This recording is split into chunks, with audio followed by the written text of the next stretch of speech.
Welcome to the Protagonist Pub. My name is Tammy, and this is where characters gather. Welcome to February. Still winter, but hopefully I'm filming this at the 22nd of January. Hopefully by now, Texas is starting to ease into spring. Instead of, there's still snow on roofs across the street. So, yeah, I'm over that. So, today we are here to do the February tag. I've gone and picked some dates of celebrations in the month of February and pulled some books. And, yeah. So, the first one is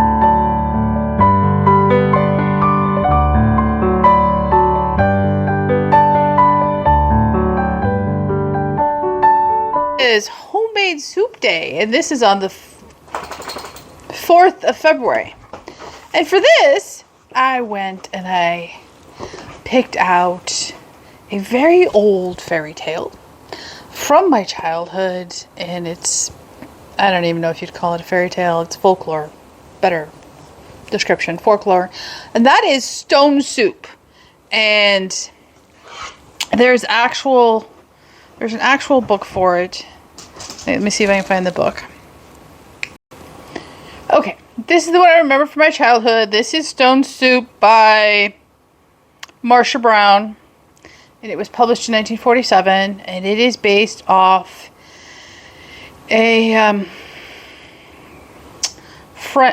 based off French folklore, and the way the story goes is that hungry strangers, in the case of this book, it's 3 French soldiers, come into town and they're very hungry, and the citizens of town are very poor and there was no food.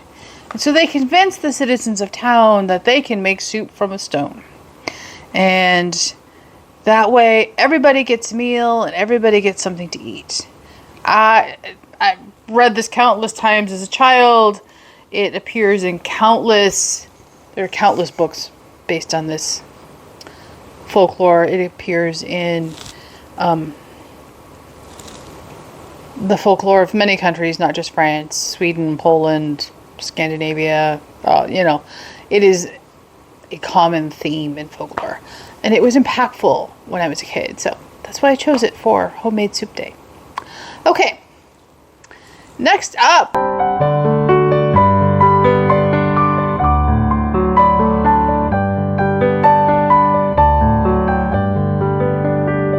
would be the 6th of February, and that is Pay a Compliment Day.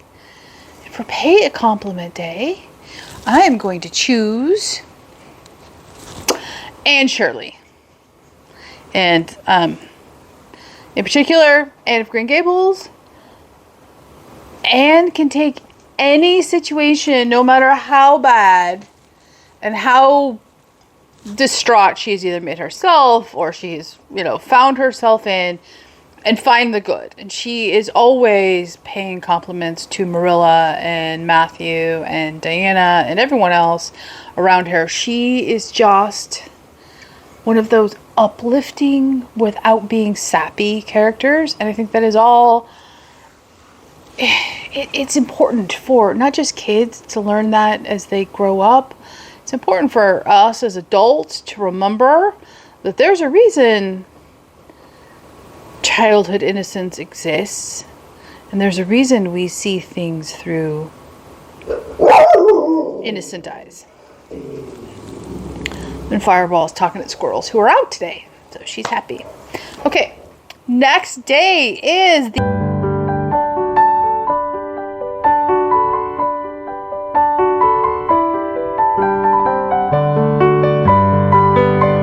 8th, which is Take Your Child to the Library Day, which is generally celebrated on the first Saturday of February. So I will show you my current library haul. Hang on.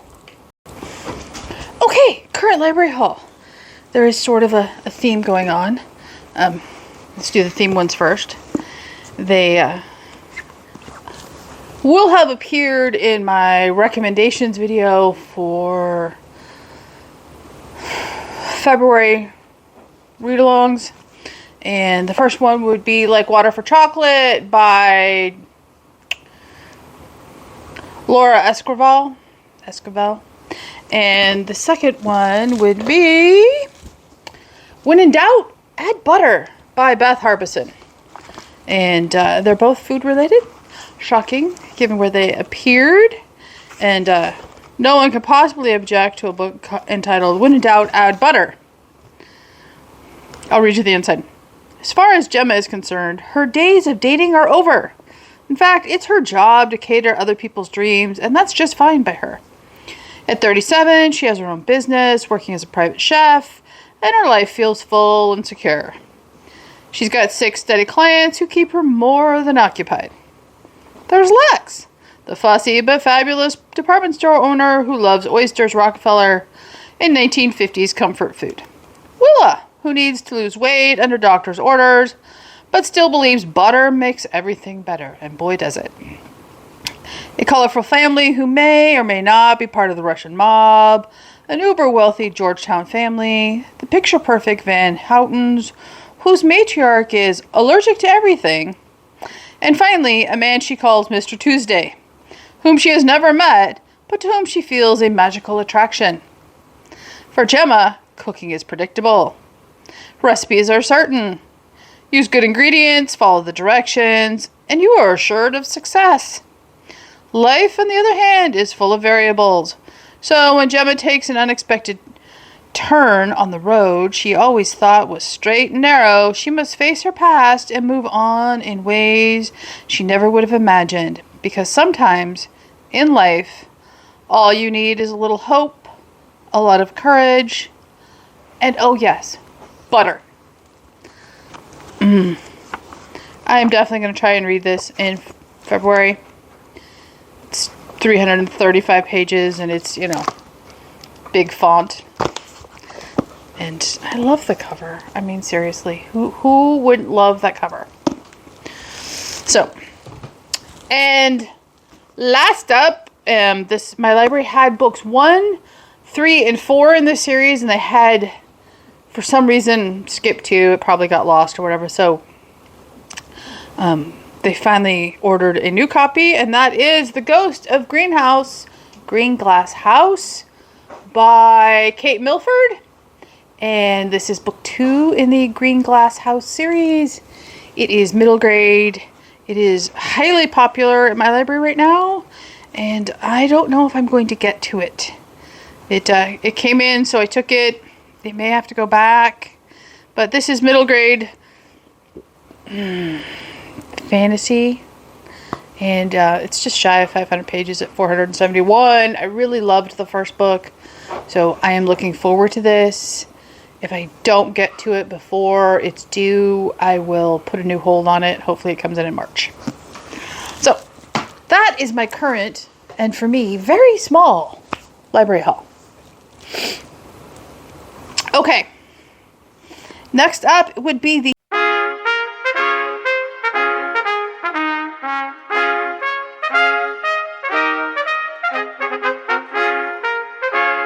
12th of February, which is President Lincoln's birthday. And I grabbed the one Lincoln book on my shelf.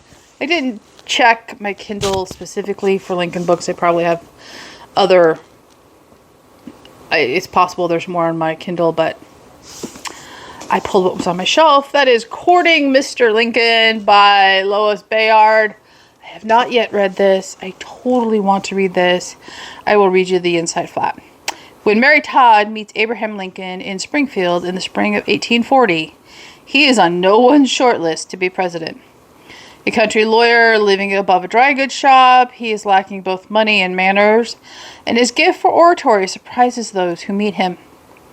Mary, a quick, self-possessed debutante with an interest in debates and elections, at first finds him an enigma. I can only hope, she tells his roommate, the handsome, charming Joshua Speed, that his waters being so very still, they also run deep. It's not long, though, before she sees the Lincoln that Speed knows, an amiable, profound man who, despite his awkwardness, has a gentle wit to match his genius, and who respects her keen political mind. But as her relationship with Lincoln deepens, she must confront his inseparable friendship with Speed, who has taught his roommate how to dance, dress, and navigate the polite society of Springfield. Told in the alternating voices of Mary Todd and Joshua Speed, and inspired by historical events, Courting Mr. Lincoln creates a sympathetic and complex portrait of Mary unlike any that has come before. A moving portrayal of a deep and real connection between the two men, and most of all, an invocation of the unformed man who would grow into one of the nation's most beloved presidents. So, yeah. Louis Bayard has a couple of novels under his belt by the time this one came out. I have not read anything by him. And if he can portray Mary Todd, who I think is one of the most slated first ladies, in a positive light, I'm very interested, and I love the cover. So, maybe it ends up on my February TBR. Time will tell. You think I would know by now. Okay. Next date is...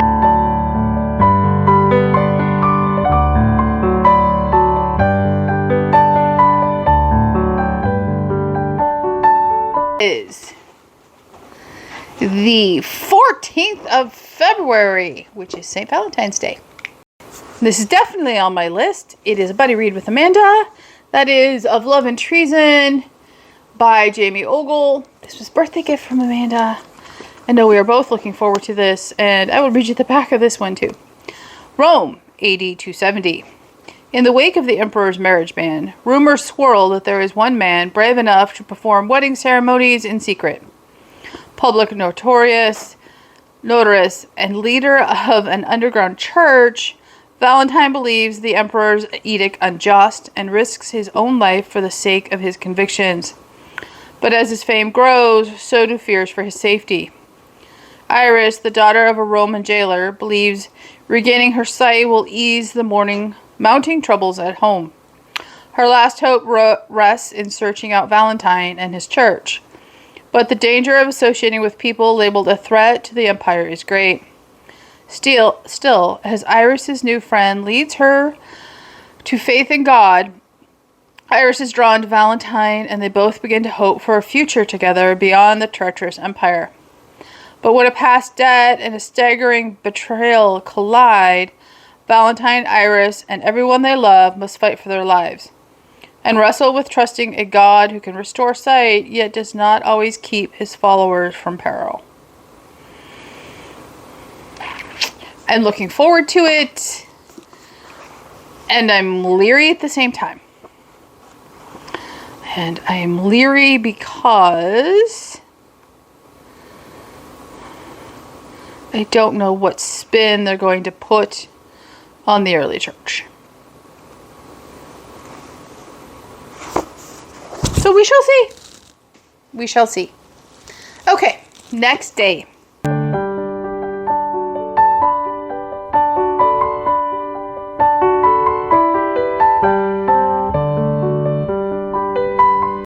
Is the 16th of February. And that is Do a Grouch a Favor Day. And I love Grumpy Sunshine. And I could have chosen many books. But one of my current favorite Grumpy Sunshines is Runaway Bride and Prejudice by Emma St. Clair. This is the 5th book in the Appy series, which covers the romance between Van and what's her name? I cannot remember her name. I want to say Ellie, but that's probably wrong.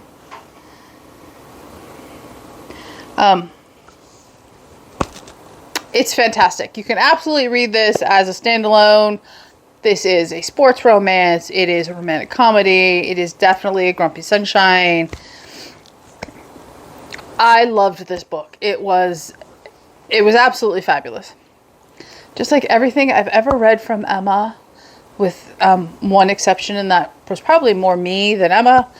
I've loved them all, and I absolutely loved this book last year. So, highly, highly, highly recommend. Okay, next up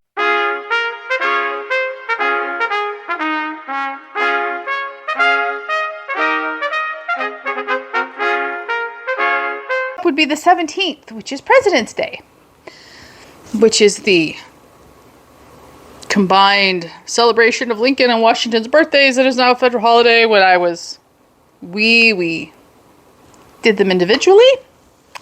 And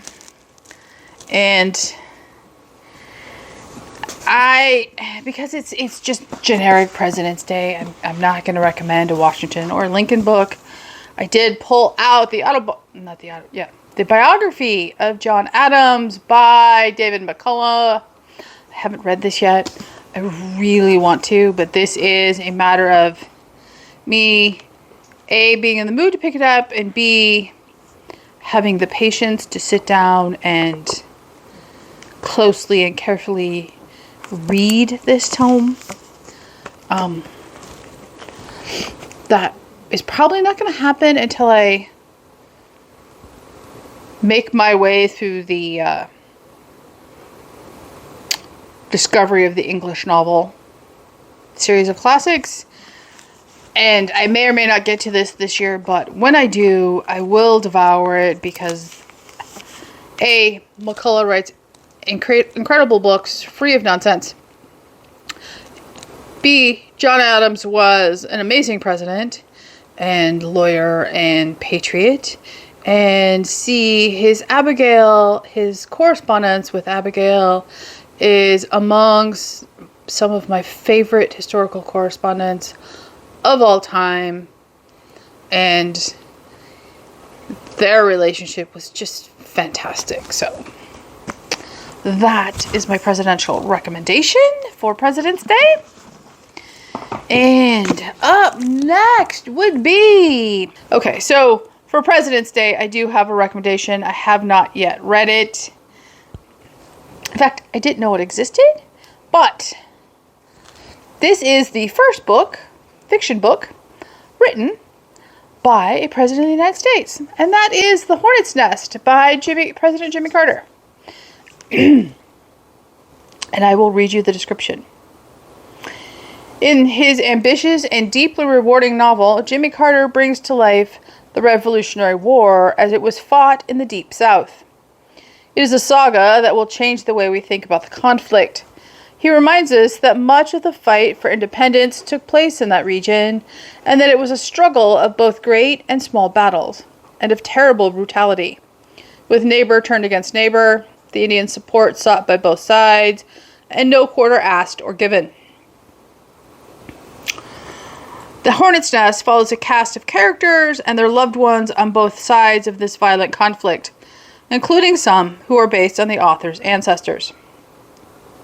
At the heart of this story is Ethan Pratt, who in 1766 moves with his wife Espy from Philadelphia to North Carolina and then to Georgia in 1771 in the company of Quakers.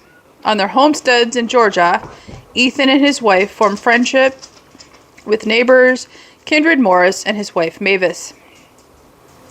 Through Kindred and his young Indian friend Nuatoa, Ethan learns about the frontier and the Native American tribes who are being continually pressed further inland by settlers. As the 8-year war develops, Ethan and Kindred find themselves in life and death combat with opposing forces. With its moving love story, vivid action, and the suspense of a war fought with increasing ferocity and stealth, The Hornet's Nest is a historical fiction at its best, in the tradition of such major classics as The Last of the Mohicans. I didn't even know this book existed, and now I'm very, very curious. So,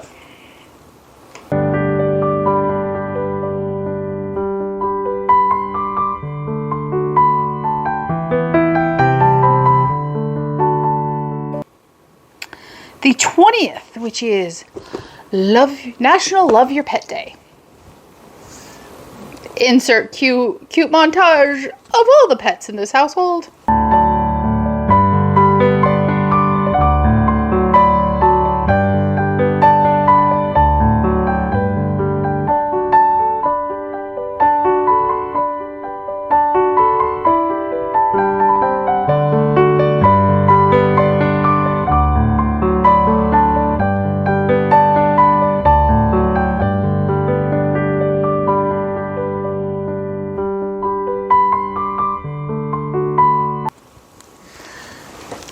And I can easily recommend a couple of great books and or series that deal with pets.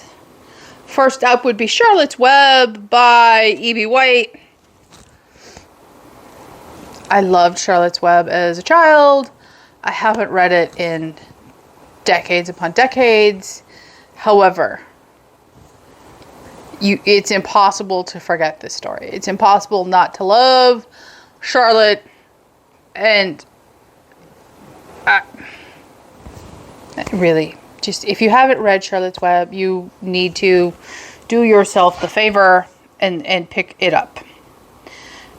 Next up would be the Bookmobile Cat Mystery Series by Lori Cass. These are cozy mysteries. There is a cat who hangs out at the bookmobile that our protagonist drives around her upper Michigan county. It is among my favorite cozy mysteries currently on the market. They are still actively being written. I love the character growth. I love that they are show me, not tell me mysteries. I love the fact that they are centered around a library and a love of reading. And just, I've adored them all. I really, really have. Okay, last recommendation for this one is the Bookshop Mystery Series by V.M. Burns. In this one, she has 2 poodles that live upstairs with her in the apartment above the mystery bookshop she started after the unexpected death of her husband. She is a fairly young widow, and these 2 take place in Michigan. These are in southern Michigan, however. And I love this series. I love the fact that our protagonist, is not just a business owner with a bookshop, but she's also an aspiring writer, and she tells a mystery story within the text of the actual story itself. And once you get used to that narrative flow, I've absolutely adored them. I love these books so much. I love the dogs, I love the characters, I love the family. It's got a great grandparent in it. Her grandmother and her friends are hysterical, and they're a big part of the series, so I highly recommend this series.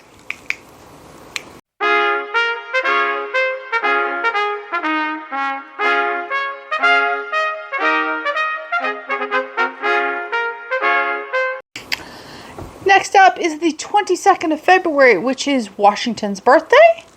And for that, mainly because he's on the cover and so much of what we know about the revolution is centered on this particular event. It's not the most famous depiction, but that is Valley Forge by Newt Gingrich and William R. Forstchen. I was supposed to read this in December of 2024, and I failed.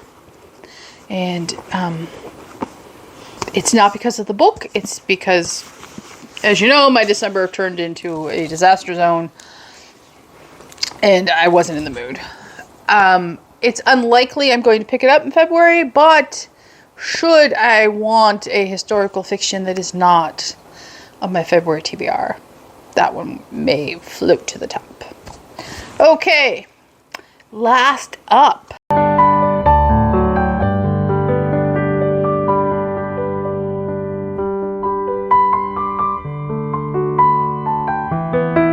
For the month of February is the 26th, and that is A Fairy Tale Day.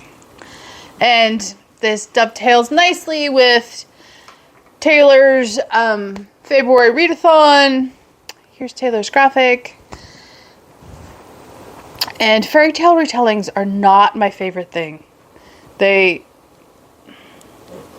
are seriously not my favorite thing. I do have a couple recommendations. First up would be Wicked by Gregory Maguire.